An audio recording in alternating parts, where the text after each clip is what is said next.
Greetings, Senator Obama. Here's your first question. What is the most important priority in terms of fighting global warming, and how does your plan differ from other candidates?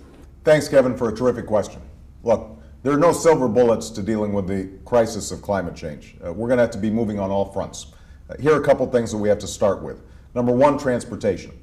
We have to drastically increase our fuel efficiency standards on cars, and that's why I went to Detroit and went before auto executives saying that we need to begin increasing fuel efficiency standards by at least 4% each and every year. By the time we get to 2020, we could have much more fuel efficiency in our entire fleet across the country. And that, by the way, would be good for auto workers as well, because we're falling behind other countries in raising fuel efficiency standards. Point number two, creating a national low-carbon fuel standard, something that I've modeled off what's being done in California.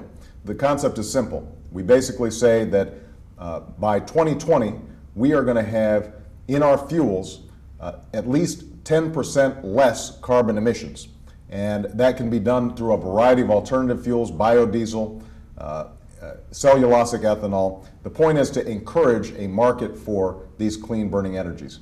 If we do those two things alone, we will take the equivalent of 50 million cars worth of pollution off the road by 2020.